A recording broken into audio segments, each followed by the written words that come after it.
Good morning on this lovely sunny day. Today is onion and garlic day, and I'll be planning ahead with onion white rot in mind. So I'm limited to a plot that I want to give up, but it's the only plot I've treated with garlic water. So I'm kind of limited if I want to keep the onion white rot at bay to use this plot here. There's a couple problems. One of those problems is that there's a bit of couch grass coming in. I'll show you that in a minute. The other problem is the excessive rainfall that we had last year, and while I think this crop will be alright, let's go. So this soil here is in fairly good condition. It had compost applied to it last year. Ahead of this possibly wet winter, I'm not going to apply any more compost. There's quite a bit of organic matter. The last crop, which was sweet corn, which is still in the soil, produced well, indicating there's plenty of fertility. I've got this couch grass to sort out.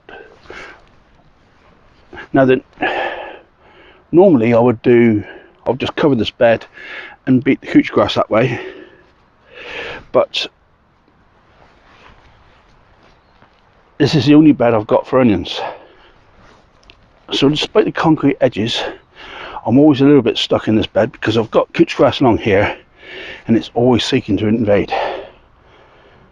Pure no dig, I wouldn't be doing this, but you can't just allow stuff like couch grass to get too firmly embedded. So we've decided to put this little section on fast forward because I think it's of value to see what I'm doing, but you don't want to see it in real time speed. You can guess what I'm doing here anyway. Just loosen the roots, trying to get these roots so that they don't grip the soil anymore, and pull them out, not leaving anything beyond it if I can help it. I'm trying to avoid turning the bed over if I can because of no dig. This isn't exactly perfect for no dig, but I do not believe leaving these roots in the place would be any good whatsoever. That's a nice long length of weed taken up. It doesn't cure the problem, as I've said, but it goes a long way to curing it for next year and the invasion that will begin. Now in this one patch, I've managed to clear up a good handful of highly invasive couch grass. I should have stopped that progress for another year. Perhaps next year I'll smother it over the winter to make sure I get the rest of the crop. Let's see how it goes. Of course I won't be here. I forget these things. So this elephant garlic here will be infected with the disease I'm trying to avoid, so I can't plant it up in my new field. This has to be planted up here. Multi-generation of the garlic, cloves, perfect for keeping on growing, and I can't take it to the new plots because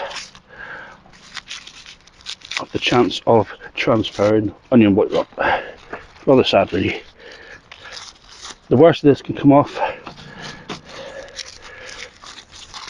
the rest of it can stay on with no harm whatsoever. That's actually a rubbish clove, I'm not going to keep that. So you don't need to peel it all off. Obviously the base is the end, the pointy bit is the top, and I'll show you what comes next. Now I'll be using a bulb planter for this bit because it's nice and easy, and I want to avoid the rows where the sweet corn have been because their roots will provide drainage over winter and hopefully provide a little bit of a buffer to getting too wet like before.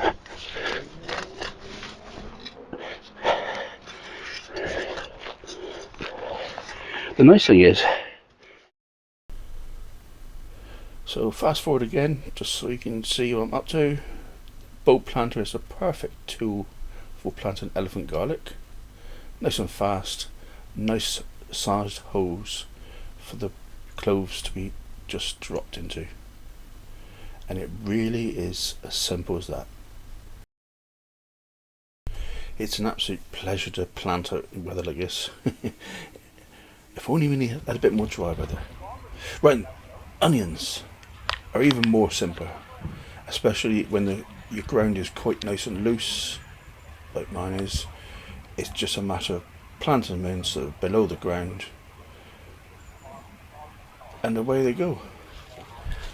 One of the hardest things I think I find is remembering where I've planted and where I haven't. So if you spot me actually doubling up in places or missing gaps, I'm sorry, I'm pretty pants at all this lot. But there we are, we'll see how bad it looks in the spring. The last thing I have to consider is badgers. We've got a resident badger who loves to dig. Okay, so the dog's noisier than me. He's beat me.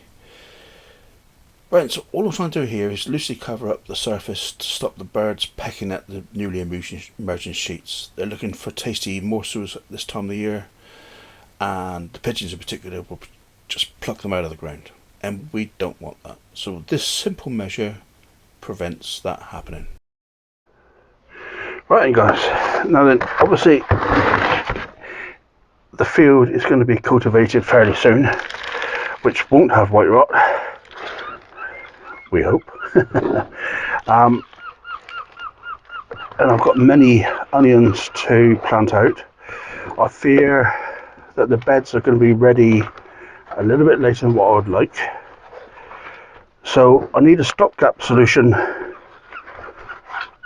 to get the onions on the go.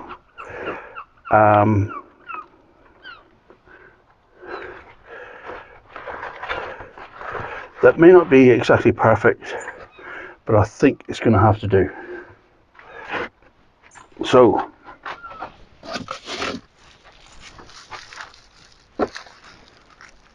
yeah,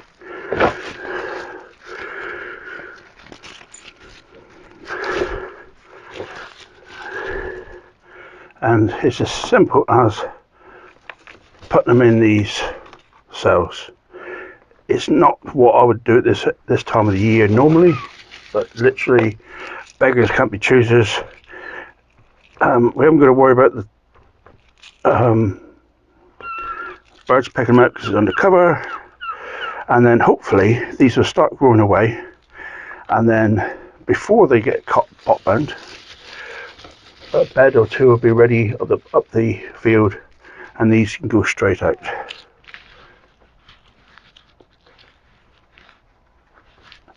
And that's it. It's as simple as that. And my strategy for the garlic this year, because I'm caught not knowing whether I'm going to finish the beds in time, is to use compost from at home rather than the allotment, so there should be no risk of onion white rot, in a 30 litre tub, and literally just plant them out in here. Nick the gardener got some really good results last year from planting garlic. Nice fat cloves, freshly bought. Casablanca is the variety. So basically 5 around the edge, and then a skinny one in the centre. And there you are, it's as simple as that. So this is mitigating against the risk of both the rust and the onion white rot, and hopefully that'll give me a good crop. Well, there we go guys. I hope this has been of some use to see what I'm up to against both rust and the white rot. Different strategies, having to put up with the change in landscape that I've got between having allotments and the field. A little bit too early for field to be finished yet, by a long shot. Not even had the grass cut yet, but it's planned. Anyway, Thanks for joining me once again, and I'll see you on the next one, guys. Thank you very much. Bye bye.